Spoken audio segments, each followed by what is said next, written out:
So what's up, guys? This is Jenna Coolness here. Here we'll be talking about maybe potentially one of the strongest archetype class feats you can get, which is Timber Sentinel. Timber Sentinel changes the game massively, and I want to talk about different ways how it changes the game, how you use it to gain advantage in your games, what type of scaling it has, and what type of build can definitely take advantage of it most. I'll use this as just a general video explaining how powerful it is. And then in the next video, I'll give you guys different builds that can utilize that. Let me know if you think this format is pretty cool and interesting. This may be helpful for all the different builds that I have. So let's get started. What is Timber Sentinel? Timber Sentinel is a level 1 class feat for the kineticist.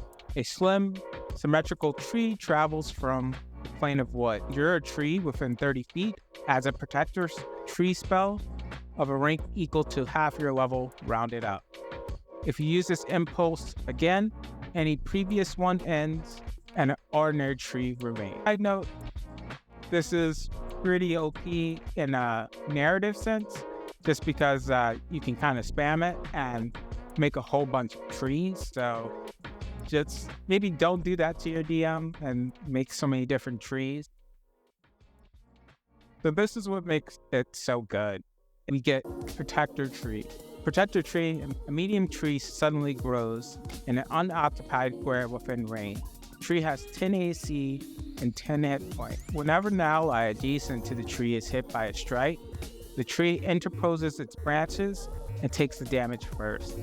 Any additional damage beyond what it takes to reduce the tree to 0 is dealt to the original target. The tree isn't large enough to impede movement through its square.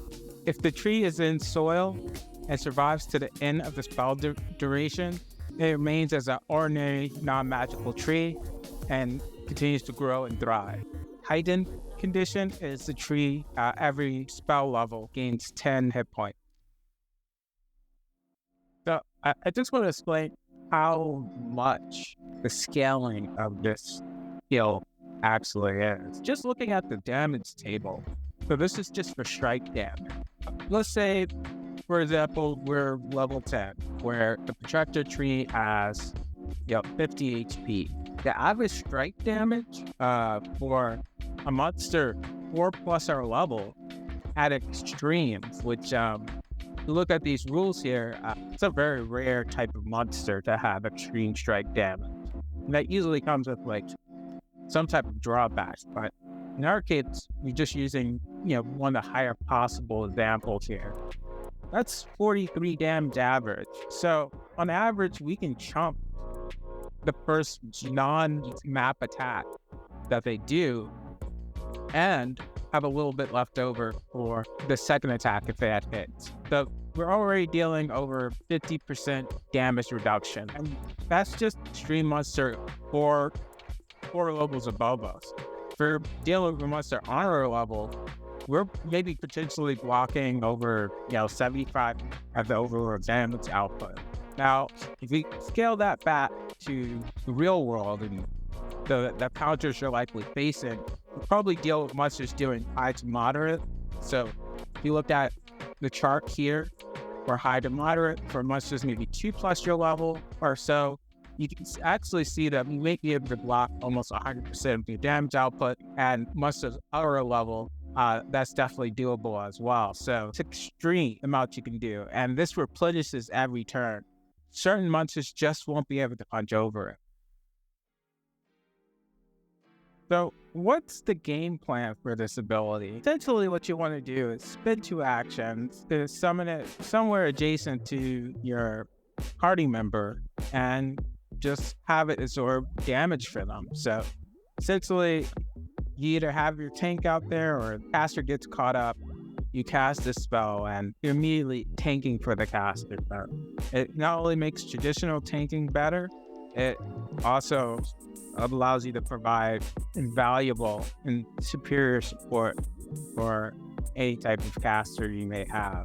Also, another notable thing is stacks with other damage reduction abilities. So if you have a shield, not only will the protector tree take damage, but any leftover damage will also be absorbed by the shield.